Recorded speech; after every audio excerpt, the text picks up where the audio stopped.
ఇప్పుడే country delight యాప్ని download చేసుకోండి. Download the country delight app now. ప్రస్తుతం మనతో పాటు ఫిలిం ఫెడరేషన్ అధ్యక్షులు వల్లభనేని అనిల్ గారు ఉన్నారు. ఆయనతో మాట్లాడదాం. అసలు చర్చలు ఏమయ్యాయి, ఫిలిం ఫెడరేషన్ వాళ్ళు రేపటి నుంచి షూటింగ్స్లో పాల్గొంటారా లేదా, ఏం జరుగుతుంది, ఆయన మాటలను తెలుసుకుందాం. నమస్తే అండి అనిల్ గారు. అనిల్ గారు, ఏంటి దాదాపు 9 రోజులు అయిపోయినట్టుంది ఇప్పటికే మీరు షూటింగ్స్ ఆఫ్ చేసేసి బంద్ చేసేసి. సో దీన్ని ఏ రకంగా తీసుకెళ్ళబోతున్నారు ముందుకి? అసలు ఒక కొలిక్కి వచ్చే అవకాశం ఏమైనా కనిపిస్తుందా? మీరు పట్టిన పట్టు విడము అని మీరు కూర్చున్నారు, మేము ఇదే పట్టు అని చెప్పి వాళ్ళు కూర్చున్నారని కొంతమంది అంటున్నారు. నిజమా? అలా పట్టిన పట్టు విడకుండా కూర్చున్నారా ఇద్దరును? అట్లా ఏం లేదండి. మేము అడిగేది వేతనాల గురించి తప్ప మాకు మిగతా అంశాల్లోకి మేము ఎప్పుడు వెళ్ళలేదు, వెళ్ళం కూడా. ఎందుకంటే మన ఫిలిం ఇండస్ట్రీ నిర్మాతలు బాగుండాలనుకునే వాళ్ళం, ఇటు మేము వర్కర్స్ తరఫున ఉన్నాం కాబట్టి మా వర్కర్స్ అందరూ బాగుండాలని కోరుకునే వాళ్ళం. కానీ మాకు ప్రతి సంవత్సరం, ప్రతి 3 సంవత్సరాలకు ఒకసారి మా వేతనాలు పెరగాలి. అందరూ ఏంటంటే ప్రతి సంవత్సరం 30% అడుగుతున్నాం అనుకుంటున్నారు. కానీ 3 సంవత్సరాలకు ఒకసారి మేము అడిగేది. 3 ఇయర్స్ వరకు ఎటువంటి ఇబ్బందులు లేవు, ఎటువంటి ప్రాబ్లమ్స్ లేవు. మాకు రేపు జూన్తో మన లాస్ట్ జూన్కి మాకు వేతనాలు పెరగాలి. వేతనాలు పెరిగే సమయంలో మేము మార్చి నుంచి వాళ్ళని ఫాలోఅప్ చేస్తూ ఉన్నాం. ఎందుకంటే మాకు గతంలో చెప్పారు, ఇంకా జూన్ నుంచి ఆటోమేటిక్గా మీటింగ్లు ఏమి ఉండవు, ఆటోమేటిక్గా పెరుగుతూ పోతూ ఉంటాయి, ఇక మళ్ళీ చర్చలు ఇట్లా మీ కాలయాపన చేయమని వాళ్ళు చెప్పారు అదే ఛాంబర్ హాల్లో. దానికి కట్టుబడి మేము మార్చి నుంచి మా వేతనాలు పెంచాలని చెప్పేసి వారికి పరుమాళ్ళు లెటర్లు రాయడం, అంతిమంగా వారిని రోజు కలవడం మేము చేస్తూ ఉన్నాం. కానీ అయినా వారి నుంచి ఎటువంటి స్పందన లేదు మాకు. ఎందుకంటే ఆల్రెడీ మార్చిలోనే మాకు ఫైటర్స్ యూనియన్కి అగ్రిమెంట్ అయిపోయింది, వేతనాల పెంపు అయిపోయింది, వాళ్ళకి 3 ఇయర్స్ అయిపోయింది. వాళ్ళు మార్చి నుంచి మాకు లెటర్లు రాస్తూ ఉన్నారు. వారిని ఎప్పటికప్పుడు మా మీటింగ్లో, మా ఫెడరేషన్ మీటింగ్స్లో వాళ్ళని ఆగండి అందరితో పాటు పెంచుతూ ఉంటున్నారు, మాట్లాడుతూ ఉంటున్నారు, చెప్పుకుంటూ వస్తున్నాం. మళ్ళీ వాళ్ళ దగ్గర నుంచి ఫోర్స్ ఎక్కువైపోయింది. అన్ని యూనియన్ల నుంచి మాకు లెటర్లు రావడం, మాకు మీరు వేతనాల గురించి అసలు మాట్లాడలేదు ఏంటి, మమ్మల్ని పిలవట్లేదు ఏంటి చర్చలకు కానీ, ఇటువంటి ఏంటి అని మా మీద ఒత్తిడి రావడంతో మేము ఛాంబర్కి వెళ్ళాం. అంతిమంగా జూన్లో కూడా లెటర్ రాసాం. సార్ మరి టైం అయిపోతుంది, మరి ఎటువంటి చర్చలకు పిలవట్లేదు ఏంటి అంటే, అంతిమంగా జూన్ 24వ తేదీ మన గౌరవ కేఎల్ నారాయణ గారిని ఒక చైర్మన్గా నియమించి వారు ఒక కమిటీని వేయడం జరిగింది. మాకు కమిటీని వేసి వారు క్లారిటీగా చెప్పారు, ఒక్క 15 రోజులు టైం ఇవ్వండి అంటే, మేము లేదు కొందరు మళ్ళీ కేఎల్ నారాయణ గారు ఒక 1 మంత్ టైం ఇవ్వండి, సమస్య పరిష్కరిద్దాం, ఆగస్టు 1 వరకు మీరు కంపల్సరీగా షూటింగ్లు చేస్తూ ఉండండి, మీ వేతనాలు మేము పెంచుతాం, గతంలో చెప్పారంటున్నారు కాబట్టి కంపల్సరీ దాని ప్రకారం చేద్దాం అని మంచిగా చెప్పారు. సరే అందరూ కూడా చెప్పారు కాబట్టి మాకు మళ్ళీ వేతనాలు పెరుగుతాయి కదా అనుకుని మేము అనుకున్నాం. కానీ వాళ్ళు మళ్ళీ ఛాంబర్ పిల్లలు కూడా లేబర్ కమిషనర్ ఆఫీస్కి పిలిచారు. ఎవరైనా మాకు కష్టం కలిగిందని మేము లేబర్ వెళ్తాం కానీ లేబర్ ఆఫీస్కి మరి ప్రొడ్యూసర్లు ఎందుకు వెళ్ళారు మాకు అర్థం కాదు. వాళ్ళే వెళ్ళారు. సరే ఆడికి పిలిచారు, అక్కడ కూడా చెప్పాము మాది, మీరు ఆ లెటర్ పెట్టారు అన్నారు, లెటర్ పెట్టామని చెప్పాము, అన్నీ చూపించాం, లెటర్లు చూపించాం, అంతా చూపించాం. సరే అక్కడ చర్చలు జరిపితే వారు కూడా ఫైనల్గా ఏమన్నారు, ఇది ఛాంబర్ నిర్ణయం ప్రకారం ఉండాలి కాబట్టి మీరు అందరూ అదొక మీ కుటుంబంలాగా అంటున్నారు కాబట్టి ఫెడరేషన్ వారు మీరు ఛాంబర్లో మాట్లాడుకొని చెప్పండి అని చెప్పి మరొక అవకాశం ఇచ్చారు. ఇచ్చాక మళ్ళీ ఛాంబర్కి పిలిచారు. పిలిచి ఒకరోజు ఆగిన తర్వాత పిలిచారు. మళ్ళీ అప్పుడు కూడా లెటర్ రాసాము. క్లారిటీగా మేము ఫస్ట్ నుంచి చెప్తున్నాం, ఆగస్టు 1 కల్లా మా వేతనాలు పెంచకపోతే మేము ఆగస్టు 1 తర్వాత 30% ఎవరైతే ఇస్తారో వాళ్ళకే వెళ్తాం, తర్వాత మేము పెంచిన వాళ్ళకి విధులకు హాజరు కామని మేము కంపల్సరీ మేము వాళ్ళకి ఇంటిమేషన్ ఇచ్చాం. దాని మీద వారు మరి ఏం స్పందన తీసుకున్నారో, ఎటువంటి తీసుకున్నారో మాతో చర్చలు జరపల. తర్వాత పిలిచారు. పిలిస్తే మేము క్లారిటీగా చెప్పాక 5% పెంచుతామని చెప్పారు. 5% పెంచుతామంటే మాకు 5% అయితే మాకు మేము ఒప్పుకోలేము అని చెప్పాం. అంతిమంగా ఆగస్టు 1 విధులు హాజరు కామని చెప్పాం కాబట్టి మళ్ళీ 30th రోజు మళ్ళీ పిలిచారు, 31st రోజు మళ్ళీ పిలిచారు. పిలిచి లేదు 1st మీరు యథావిధిగా వెళ్ళండి, ఒక 3 days మీరు పనిచేయండి, ఆగస్టు 3rd మళ్ళీ ఈ 3 రోజుల్లో వాళ్ళు ఫైనల్ చేస్తారని చెప్పారని చెప్పి మళ్ళీ మాకు లేబర్ కమిషనర్ గారు చెప్పడం జరిగింది పిలిచి. సరే ఆ 3 రోజులు కూడా మేము షూటింగ్కి వెళ్తూ ఉన్నాం. తర్వాత ఇక 4th రోజు మాకు ఎటువంటి వారి దగ్గర నుంచి ఎటువంటి హామీ రాలేదు, ఎటువంటి రాకపోవడంతో మేము ఆల్రెడీ చెప్పున్నాం కాబట్టి మేము షూటింగ్ 4వ తేదీ నుంచి రామని మేము ముందే వాళ్ళకి లెటర్ చెప్పాం, లెటర్ పూర్వకం తెలియజేసాం. 4వ తేదీ నుంచి మేము షూటింగ్లు 30% ఎవరు ఇస్తే వాళ్ళకి వెళ్ళాం, ఇవ్వని వాళ్ళకి మేము రామని చెప్పాం. దాని ప్రకారం కట్టుబడి ఉన్నాం. కానీ చిన్న సినిమాలు తీసే నిర్మాతలు మీరు వేస్తున్నటువంటి ఛార్జెస్కి, మీరు వసూలు చేస్తున్నటువంటి వేతనాలకి కుదేలైపోతున్నారు. వాళ్ళు అసలు మూవీస్ తీసే పరిస్థితులు ఇప్పుడు అసలు నార్మల్గానే ప్రేక్షకుడు థియేటర్ వరకు రావట్లేదు. ఆ ఓటీటీలని, ఆ ప్లాట్ఫామ్ అని, ఈ ప్లాట్ఫామ్ అని మొత్తం టీవీలకే అతుక్కుపోతున్నారు. సో అసలు థియేటర్కే రానటువంటి పరిస్థితుల్లో చిన్న నిర్మాత మీద ఆర్థికంగా భయంకరమైన మరింత భారం పడుతుంది అనేది చాలామంది వాదిస్తున్నారు. మరి మీరు దానికి ఏమంటారు? మేము ఒకటే అండి, మీ చిన్న నిర్మాతలకి ఫెడరేషన్ ఇప్పుడు అండగా ఉంటుందని చెప్పి మాకు ఛాంబర్లో చెప్పాము. ఛాంబర్ అగ్రిమెంట్లు కూడా అది పొందుపరిచారు, చిన్న నిర్మాతకి -15% చేయాలి అని. మేము దానికి అనుగుణంగానే వెళ్తున్నాం. 4 కోట్ల బడ్జెట్ లోపల సినిమా అయితే ఛాంబర్ నుంచి ఒక కమిటీ ఉంటుంది, ఫెడరేషన్ నుంచి ఒక కమిటీ ఉంటుంది. ఆ కమిటీ కనుక ఫైనల్ చేసి ఇది నిజంగా చిన్న సినిమాని గుర్తిస్తే వారికి మేము తక్కువ చేయాలి, అది అగ్రిమెంట్లో ఉంది. దాని ప్రకారం మీటింగ్లు పెట్టారు, దాని ప్రకారం చేసాం, గతంలో కూడా చేసాం. కొన్ని సినిమాలు అయితే అసలు మాకు మా వర్కర్స్నే ఒక కాంట్రాక్ట్ బేస్లో మాట్లాడుకొని చేస్తూ ఉంటారు. మాకు ఇంతవరకు కూడా ఏ చిన్న నిర్మాత నుంచి ఒక కంప్లైంట్ లేదండి ఇప్పటివరకు. ఉమ్. మాకు అసలు చిన్న నిర్మాతల దగ్గర నుంచి వాళ్ళు స్పాట్లో పేమెంట్ ఇస్తారు, వాళ్ళు స్పాట్లో పని చేయించుకుంటారు. వారి దగ్గర నుంచి మాకు ఎటువంటి కూడా ఈ రోజు వరకు ఛాంబర్ మెట్టెక్కి మాకు ఒక కంప్లైంట్ కూడా రాలేదు. అంటే మేము వారికి సహకరిస్తున్నట్టే లెక్క కదా. మరి ఇప్పుడు మేము సహకరించట్లేదు అనేది మరి ఎందుకు అంటున్నారో తెలియదు. అవి కూడా రేపు చర్చల్లో అన్నీ జరుగుతాయి కంపల్సరీ. చిన్న నిర్మాత కూడా మేము ఇప్పుడు మేము ఇక్కడ చిన్న పెద్ద అని ఉండదండి. ఎందుకంటే మన పని ఒకటే ఉంటుంది. ఫస్ట్ కార్మికుడి కష్టం అనేది ఒకటే ఉంటుంది. 5 చేసే దగ్గర చిన్న నిర్మాతకి అయితే చిన్న సినిమా అయితే మేము ఇద్దరమే వెళ్తాం. అట్లా మేము పనిని షేర్ చేసుకొని వెళ్తున్నాం తప్ప పని అనేది ఒకటే ఉంటుంది. కాబట్టి దాన్ని బట్టే మేము వేతనం ఇవ్వమంటున్నాం. దాన్ని బట్టే మాకు మిమ్మల్ని గుర్తించమని చెప్తున్నాం. కానీ ఇప్పుడు మీరు పెంచమని అంటున్న ఈ 30% బడ్జెట్ ఏదైతే ఉందో అలా గనక పెంచుకుంటూ పోతే ఒక నార్మల్ కెమెరా పర్సన్కి 1,50,000 20 డేస్కే పే చేయాలి. 25 డేస్కి 1,50,000 పే చేయాలి. అలాంటి వాళ్ళు ఒక 4 అవసరం పడతారు. అంటే 6 లక్షల రూపాయలు కేవలం వీళ్ళకే పే చేసుకుంటూ పోతే మిగతా ఇంకెంతమంది ఉంటారు 24 క్రాఫ్ట్స్లో, వాళ్ళందరికీ ఎంతెంత పే చేయాల్సి వస్తుంది, బడ్జెట్ ఎంత రీచ్ అవుతుంది ఒక్కసారి చూడండి అని ఒక నిర్మాత నాతో అన్నారండి. ఇది ఒకటే అండి. మాది 24 యూనియన్లు, 11 యూనియన్లు కాంట్రాక్ట్ బేసే ఉంటాయి. వాటికి అసలు సమస్య ఎప్పుడూ లేదు. 1,50,000 కొందరు ఇచ్చేవాళ్ళు ఉంటారు, కొందరు 10 లక్షలు ఇచ్చేవాళ్ళు ఉంటారు, కొందరు ₹1,00,00,000 ఇచ్చేవాళ్ళు ఉంటారు. ఆ సినిమాని బట్టి, ఆ తారాగణం బట్టి అది వారు నిర్ణయిస్తారు. దాంట్లో మా బడ్జెట్ అంత ఉండదు. మా వేజెస్ ప్రకారం వచ్చేసరికి మామూలుగా అమౌంట్లో వైజ్ ఉంటాయి. ఈ 11 యూనియన్లు కాంట్రాక్ట్ బేస్ కాబట్టి అవి అగ్రిమెంట్ రూపంలో ఉండవు. కంపల్సరీ కాంట్రాక్ట్ చేసుకుంటారు. అవి మేము బలవంతంగా రుద్దేది ఏమి ఉండదు. అది తప్పుడు మాటలే, మరి ఎవరు మాట్లాడారు. కానీ మిగతా మాది ఉండేది డైలీ వర్కర్స్ యూనియన్స్. మాదంతా ఉండేది ఓన్లీ ఈ 13 మిగతా 24 క్రౌడ్స్లో 11 యూనియన్లు ఏమో అగ్రిమెంట్ రూపంలో ఉంటాయి. అంటే డైరెక్టర్లు, రైటర్లు, ఎడిటర్లు ఇట్లా వీళ్ళందరి మిగతా 13 యూనియన్లు డైలీ వేజెస్. అంటే వీళ్ళు రోజు షూటింగ్లో ఉండేవాళ్ళు. వీళ్ళకి మ్యాక్సిమం ఈ 13 యూనియన్లో కూడా 10 యూనియన్లు 2,000 బిలోనే ఉంటాయి డైలీ. అంటే 800 నుంచి 2,000 లోపు ఉంటాయి ఒక్కొక్కలాగా. ఇంకా మిగతా ఫైటర్స్కి, డాన్సర్స్కి టెక్నీషియన్ యూనియన్ ఉంటుంది, కెమెరా టెక్నీషియన్స్. వాళ్ళకి మాత్రమే 3,000, 4,000 అట్లా ఉంటాయి. అంతేగాని ఎక్కడ 4,000 దాటి పెంచిన వేతనాలు ఈ 13 యూనియన్స్లో ఉండవు. మీరు చెప్పినట్టు 1,00,000 ఉండేది 11 యూనియన్లకి అవి అగ్రిమెంట్ రూపంలో ఉంటాయి. అది మనకి ఇప్పుడు కెమెరామెన్ 10 కోట్లు చేసే కెమెరామెన్ కూడా ఉంటారు. అది మీరు ఆ టాలెంట్ని బట్టి, ఆ కాస్టింగ్ని బట్టి, ఆ సినిమా బడ్జెట్ని బట్టి తెచ్చుకుంటారు తప్ప మేము ఇది పెట్టుకోవాలని మేము దాంట్లో మా ఒత్తిడి చేసే ప్రక్రియ మాకు అసలు ఉండదు.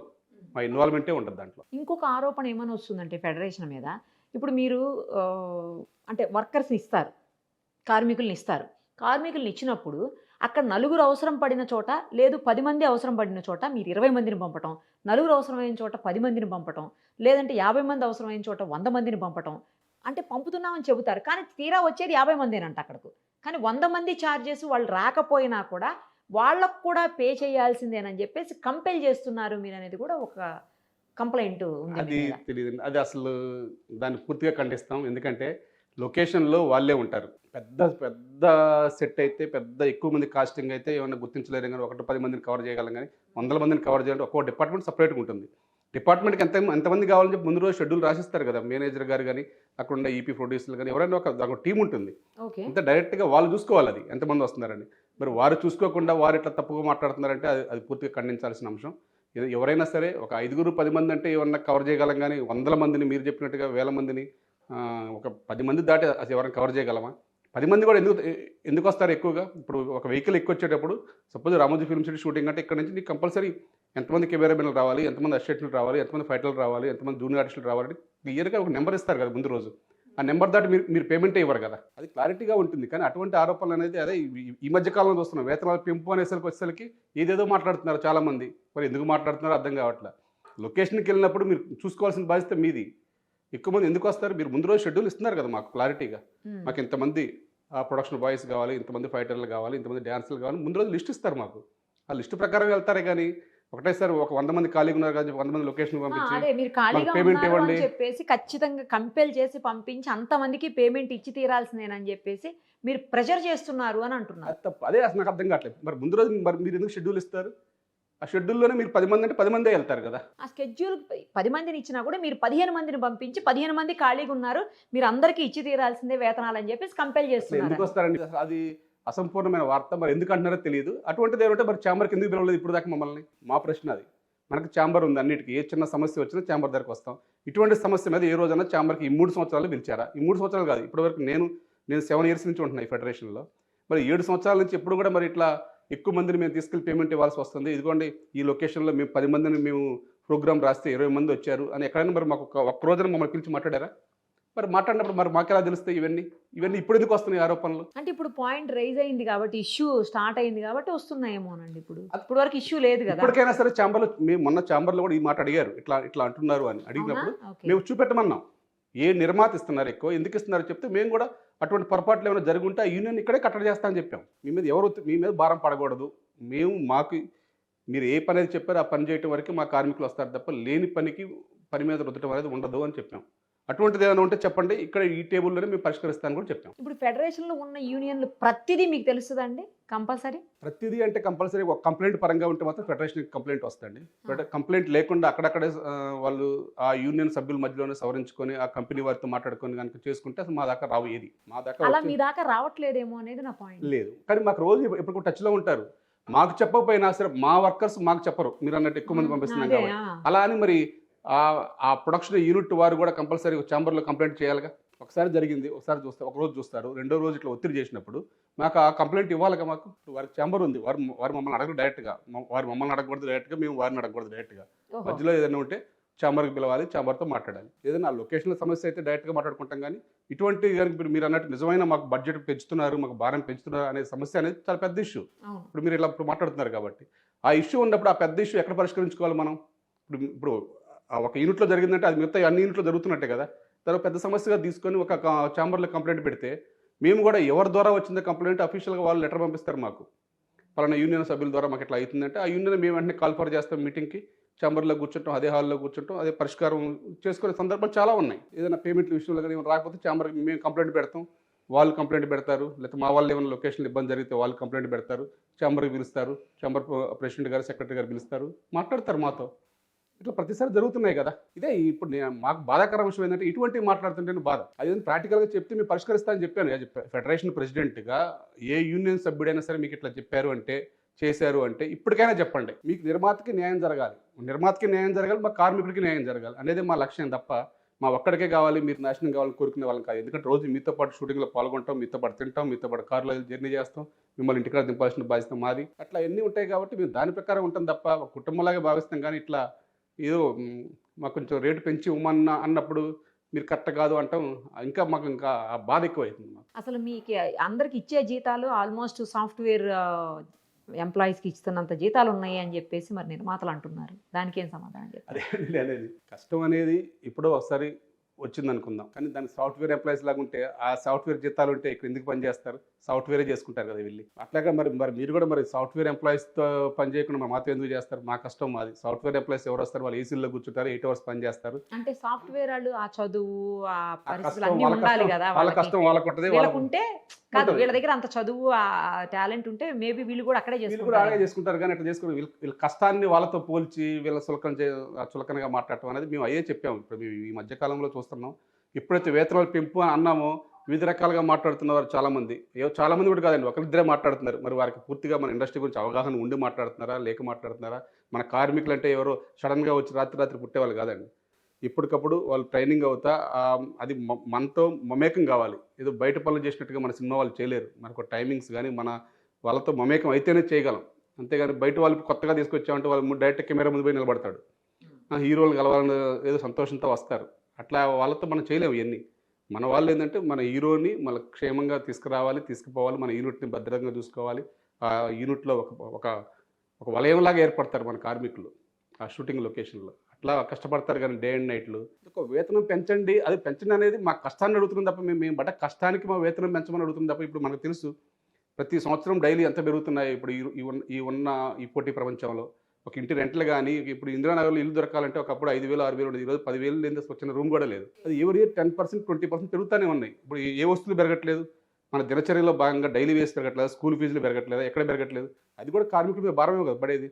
వీరికి ఈ షూటింగ్ తప్ప వేరే చేసుకోవడం కూడా తెలియదు. షూటింగ్ ఎన్ని రోజులు ఉంటాయండి? బాగా మంచిగా షూటింగ్లు జరిగితే పీక్లో జరుగుతాయి 30 days 25 days జరుగుతాయి పీక్లో ఉంటే. లేకపోతే 10 days ఉంటాయి. 10 daysలో కార్మికుడు బతుకుతాడా? వాడికి వేరే చేసుకోవడం కూడా తెలియదు. మళ్ళీ షూటింగ్ స్టార్ట్ అయిన దాకా ఎదురు చూస్తా కూర్చుంటాడు. ఒక కార్మికుడు ఉన్నాడంటే ఒకటే సినిమా షూటింగ్ చేస్తాడా అండి? ఇంకో దానికి పోడా?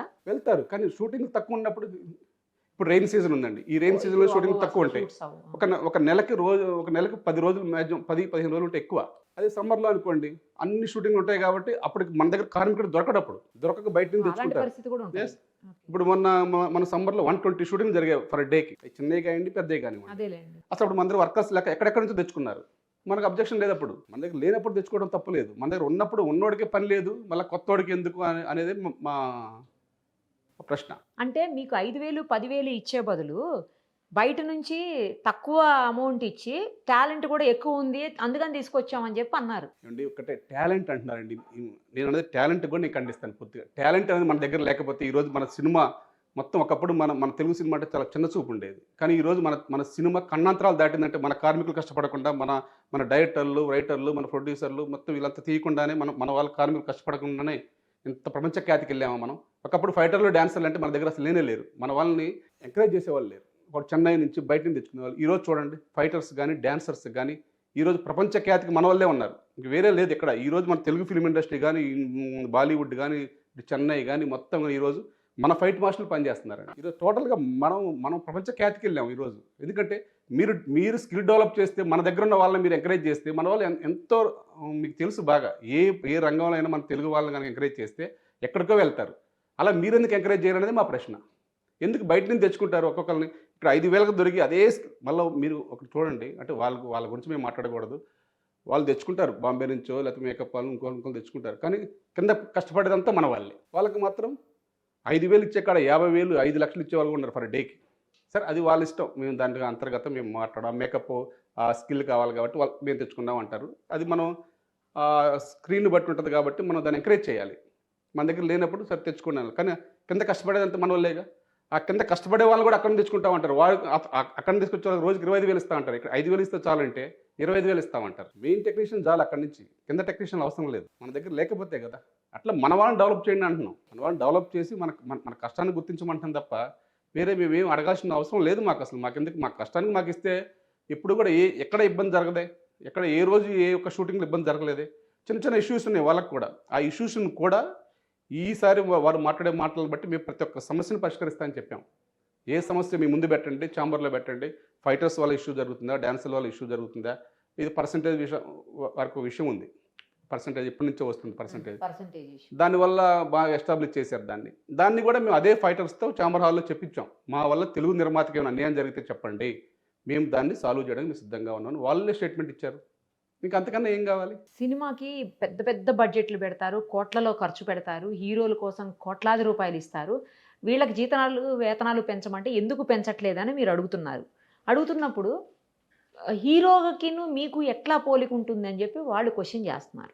మేము ఇప్పుడు కూడా హీరోకి ఎందుకు పెంచారనే ప్రశ్న మేము ఎక్కడ వేయలేదండి. ఎందుకంటే అది వారి ఇష్టం. అది నిర్మాత వాళ్ళ స్క్రిప్ట్, వాళ్ళ బడ్జెట్, వాళ్ళ ఇష్టం. మేము ఆ బడ్జెట్లోకి పోము.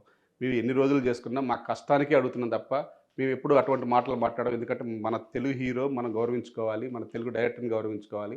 వారికి ఎంత ఇస్తారు ఏంది అనేది ఆ నిర్మాత వారి మధ్య మాట్లాడుకోవాలి. ఇప్పుడు కూడా ఏంటంటే మాది వేజెస్ పెంచడం అనేది ఒక చిన్న అంశంగానే భావిస్తాం మేము. వారు బయట మాట్లాడలేక, వారి బడ్జెట్లు పెంచుకోవటంలో వాళ్ళకి కట్టడలేక, వారి బయట వాళ్ళు అడగలేరు. ఇప్పుడు మీరు చెప్పిన పదాలన్నీ వారు అడగలేక బయటికి వారు ఏదో మా వేజెస్ అడ్డం పెట్టుకొని ఏదో టైం పాస్ చేస్తున్నారు తప్ప వారి కష్టాన్ని లేదంటలేదు. కానీ వారి కష్టం ఎవరి వల్ల ఉందో వాళ్ళు అర్థం చేసుకొని వాళ్ళు బడ్జెట్ తగ్గించుకునే మార్గం వాళ్ళు ఆలోచన చేసుకోవాలి తప్ప మా కార్మికుల వేతనాల ద్వారా వారేమి సినిమా హిట్ అయితే లాభాలు రావు, లాస్ అయితే మా ద్వారా ఏం తేడా రాదు. కానీ ఆ బడ్జెట్లు అవన్నీ వాళ్ళు చూసుకోవాలి. అది వాళ్ళ అంశంలోకి మేము మాట్లాడే అంత పెద్దవాళ్ళం కాదు. మా వర్కర్స్, మా చిన్న వర్కర్స్ కోసమే మేము మాట్లాడతాం. కానీ లేని అంశాల్లోకి మేము రాము. మా నిర్మాత బాగుండాలనుకునే వాళ్ళం, అలాగే మా వర్కర్ బాగుండాలని మా పోరాటం. సార్ ఇప్పుడు మీ పోరాటం ఎంతవరకు కొనసాగుతుంది? ఎప్పుడు ఆపుతారు? మా పోరాటం ఒకటే 30% చెప్పాము. తర్వాత వాళ్ళు ఒక 3 days 4 days తర్వాత ఫస్ట్ 5% అన్నారు. తర్వాత మళ్ళీ 7.5% అన్నారు. ఈరోజు అంతిమంగా నిన్న 15% ఇస్తాము ఈ ఇయర్, నెక్స్ట్ ఇయర్ 5 ఇస్తామన్నారు. అలా అంటే ఓకే హ్యాపీ కాదు, ఇంకో పర్సంటేజ్ ఆలోచించండి అని చెప్పే లోపే మళ్ళీ కొంచెం గ్యాప్ ఇచ్చి ఇది ఓన్లీ 10 యూనియన్లకే ఉంటుంది, 3 యూనియన్లకు అసలు పెంచమన్నారు. అంతిమంగా చర్చలు ముగుస్తాయి అనుకున్న టైంలో ఇది ఓన్లీ అందరికీ వర్తించదు, ఓన్లీ 3 యూనియన్లకే అసలు రూపాయి కూడా పెంచాము, ఒక్క పర్సంటేజ్ కూడా పెంచాము, ఇది ఓన్లీ 10 యూనియన్లకే వర్తిస్తాయి అని ఫెడరేషన్లో ఉన్న డైలీ వర్కర్స్లో ఉన్న 13 యూనియన్లో 10 యూనియన్లకు పెంచి 3 యూనియన్లకు పెంచకుండా అంతర్గత పోరు ఏర్పాటు చేసే విధంగా ఒక తెలివిగా ఏదో ఒక గాలం వేశారు మాకు. ఫెడరేషన్ విభజించి పాలిద్దాం, వాళ్ళకి పెడదాం అన్నట్టుగా ఏదో గేమ్ వేశారు. ఆ తర్వాత మా వర్కర్స్ అందరితో మీటింగ్ పెట్టుకుంటే మనం అందరం ఒకటే కుటుంబం, మనం అందరం కూడా తప్పనిసరిగా 24 యూనియన్లు ఒకరికి పెంచకపోయినా మనం ఎవరి పనులకు వెళ్ళొద్దని చెప్పి మేము తీర్మానం చేసుకున్నాం. ఆ 3 యూనియన్లకు ఎందుకు పెంచడం కూడా మాకు చెప్పాలని చెప్పాం. వాళ్ళకి ఏ 3 పెంచాల్సిందని యూనియన్లకు చెప్పాం. పెంచాలి? Fighters, dancers, technicians union. Technician union means camera assistants. ఈ 3 యూనియన్లకి ఎందుకంటే వాళ్ళు ఫైటర్స్, డాన్సర్స్ స్కిల్ అండి. మేము 20 రోజులు పనిచేస్తే నెలలో వారికి ఒక సినిమాలో ఎన్ని సాంగ్స్ ఉంటాయి, ఎన్ని ఫైట్స్ ఉంటాయి. పెద్ద సినిమాల్లో ఈ మధ్య ఫైట్స్ ఉంటాయి, చిన్న సినిమాలో ఫైట్సే ఉండవు. మరి వాళ్ళకి అసలు షూటింగే ఉండదు కదా. వారికి నెలలో ఒక 2 ఫైట్లు, 2 సాంగ్స్ జరిగితే ఎక్కువ. వారు సేమ్ మళ్ళీ అంతిమంగా లెక్కేసుకుంటే మళ్ళీ బ్యాలెన్స్ అదే పేమెంట్ అయింది. కానీ మీరు వాళ్ళకి పెంచము అన్నారు, వాళ్ళకి ఏ సమస్యలు ఉన్నాయి అన్నారు. ఆ సమస్య పరిష్కరిస్తా అని చెప్పాము అక్కడే స్పాట్లో. మన తెలుగు నిర్మాతకైతే ఏ ఇబ్బంది లేకుండా చేస్తా అని చెప్పాం.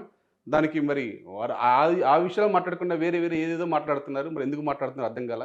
ఆ పదం ఎందుకన్నారు కూడా 3 యూనిట్లు పెంచమనేసరికి మాకు ఇంకా ఆవేశానికి గురయ్యాం. మాకు ఇంకా చర్చలు ఫలించాయి. ఓకే, రేపు విధులకు వెళ్దాము అనగానే ఒకరు ఫుడ్ తినకుండా మనం ఫుడ్ తిన్నా బాగోదు, మనం ఇప్పుడు దాకా ఒకటే కలిసి ఉన్న వాళ్ళమని మా కార్మిక ఐక్యత మేము చూపించాము మొన్న. కార్మికులందరూ కూడా ఏకపక్షంగా ఉన్నారు. పెంచితే అందరికీ పెంచండి, లేదు వాళ్ళకి ఎక్కువ ఉంది అనుకుంటే వాళ్ళకి % తగ్గించండి కావాలంటే, మేము సహకరిస్తాం, అంతేగాని అసలు పెంచడం అనేది తప్పు అని చెప్పాం. ఇక అంతిమంగా గవర్నమెంట్, ప్రభుత్వం కూడా ఇన్వాల్వ్ అయింది. ప్రభుత్వం కూడా ఇన్వాల్వ్ అయింది కదా. గౌరవ ముఖ్యమంత్రి వాళ్ళ సూచన మేరకు మన గౌరవ సినిమాటోగ్రఫీ మంత్రి వాళ్ళు శ్రీ కోమటిరెడ్డి వెంకరెడ్డి గారు కూడా నిన్న మమ్మల్ని పిలవడం జరిగింది. అక్కడ ఏమైందండి, ఏమన్నారు? వారికి మరి వారి నిర్మాతలు ఏం చెప్పారో, మరి వారికి ఎలా మాట్లాడారో మాకు తెలియదు. కానీ అంతిమంగా మేము వెళ్ళినప్పుడైతే ఒకటే చెప్పారు, మన తెలంగాణ రాష్ట్ర ప్రభుత్వం రేవంత్ రెడ్డి గారి ఆధ్వర్యంలో తెలంగాణ మన సినిమా హబ్, మన ఇండియా కాదు ప్రపంచ స్థాయిలో ఉండే విధంగా ఇంకా స్టూడియోల నిర్మాణం కానీ ఒక ప్లేస్ కానీ మీకు ఏర్పాటు చేస్తున్నాం. ఈ సమయంలో మీరు ఇలా స్ట్రైక్ అంటే మేము స్ట్రైక్ చేయలేదు సార్, ఆల్రెడీ షూటింగ్లు జరుగుతున్నాయి, 13 షూటింగ్లు జరుగుతున్నాయి, మేము ఎక్కడ చేయలేదు స్ట్రైక్.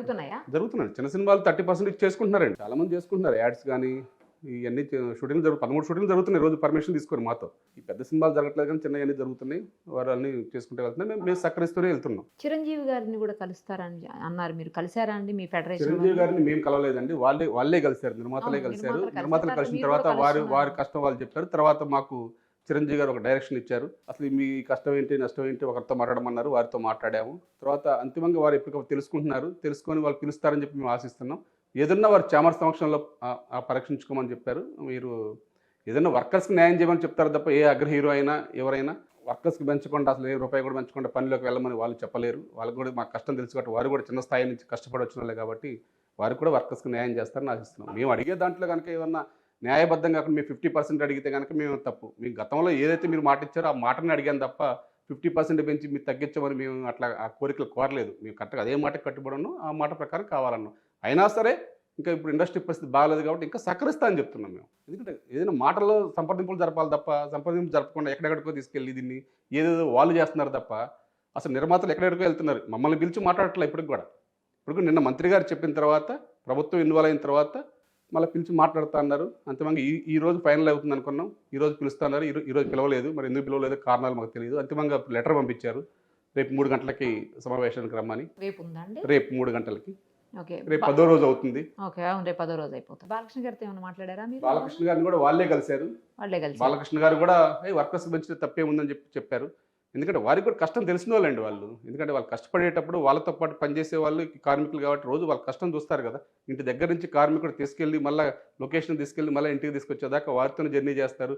వారితోనే మేకప్ కానీ, కాస్ట్యూమ్ కానీ, ఫుడ్ పెట్టే దగ్గర కానీ, వారికి సేవలు చేసే విషయంలో కానీ, కార్వాన్లో కానీ అంతా కానీ ఎవరు మన వర్కర్సే కదా ఉండేది. వారి కష్టం రోజు తెలుసు కదా వాళ్ళకి. వాళ్ళు ఏమీ లేకుండా వాళ్ళకి ఫ్రీగా చేయండి అని వాళ్ళు చెప్పలేరు కదండి. అది చెప్పిన దాన్ని మంచిగా పరిగణలో తీసుకొని ఇక్కడ ఛాంబర్ హాల్లో పరీక్షించుకుంటే బాగుంటుంది అనేది అన్ని చర్చలు జరుపుకుంటే బాగుంటుంది. అంతిమంగా కార్మికుడు న్యాయం జరగాలి, మేము నిర్మాత కూడా బాగుండాలనుకునే మనుషులు మేము. మీ దాంట్లోనే కొంతమంది, మీ యూనియన్ వాళ్ళే, మీ కార్మికులోనే కొంతమంది మీతో డిఫర్ అయ్యి మేము షూటింగ్స్ చేస్తాము, ఫెడరేషన్ వాళ్ళు చేస్తున్నటువంటి ఆ సమ్మెకి మాకు సంబంధం లేదు, మేము రెడీగా ఉన్నాము షూట్స్ చేయడానికి అని చెప్పేసి వాళ్ళు మాట్లాడుతుంటే నేను చూశానండి. అట్లా ఏమి ఉండదండి. మరి వాళ్ళు మా యూనియన్ సభ్యులై ఉంటారు, అదే చెప్తున్నా కదండి. ఇట్లా కావాలని కొంచెం డిఫరెన్స్ క్రియేట్ చేయడం కోసం ఏదో చేస్తూ ఉన్నారు కొందరు ప్రయోగాలు చేయడానికి ప్లాన్ చేస్తారు. వాళ్ళు వీడియో నేను చూశానండి, వాళ్ళు మాట్లాడుతున్న వీడియో నేను చూశాను. మా సభ్యుల్లో కలిసి వాళ్ళు అట్లా మాట్లాడటానికి కొందరిని క్రియేట్ చేశారు. కానీ మా యూనియన్ సభ్యులు ఎవరు కూడా అనుమతి లేకుండా, ఫెడరేషన్ అనుమతి, యూనియన్ అనుమతి లేకుండా ఏ ఒక్క షూటింగ్కి వెళ్ళరు కూడా. త్వరలో పరిష్కారం అవుతుందని ఆశిద్దామండి అయితే. ఎందుకంటే షూట్స్ జరుగుతుంటే కలకలలాడుతుంటుంది మీకు, వాళ్ళకి, అందరికీ కూడా, ప్రేక్షకులకు కూడా ఆనందం. మూవీస్ అనుకున్న టైంలో వస్తే లేట్ అయిపోతుంది కదా. ఇప్పుడు మీ షూటింగ్ లేట్ అయిందంటే రిలీజ్ డేట్లు కూడా అన్నీ లేట్ అయిపోతుంటాయి. రిలీజ్ ఆల్రెడీ కొన్ని అనౌన్స్ చేసుకొని ఉంటారు, కొన్ని డిసైడ్ చేసుకొని ఉంటారు, కొన్ని ముహూర్తాలు పెట్టుకొని ఉంటారు, అభిమానులకి మెసేజ్లు ఇచ్చేసుకొని ఉంటారు. ఎందుకంటే మా కార్మికుల కష్టాన్ని మేము గుర్తించమని అడుగుతున్నామండి. ఇది 1-2 రోజులు అయిపోయే పని, ఇన్ని రోజులు మీరు సాగదీయొద్దు, మీరు దేనికైనా మేము సహకరిస్తాం, కానీ కూర్చొని మాట్లాడండి అని చెప్తున్నాం. అంతిమంగా రేపు పరిష్కారం అవుతుందని చెప్పేసి మీ సుమన్ టీవీ ద్వారా నిర్మాతలు కూడా తెలియజేస్తున్నామండి. ఆశిద్దామండి అలాగే మంచి జరగాలని. రేపు సెట్ అయిపోయి మొత్తం ఆల్ సెట్ అని మీరే బయటకు వచ్చి చెప్పాలని ఆశిద్దాం. థ్యాంక్ యూ అండి. సుమన్ టీవీలో మీ పర్సనల్ అండ్ బిజినెస్ ప్రమోషన్స్ కోసం కింది నెంబర్కి కాంటాక్ట్ చేయండి.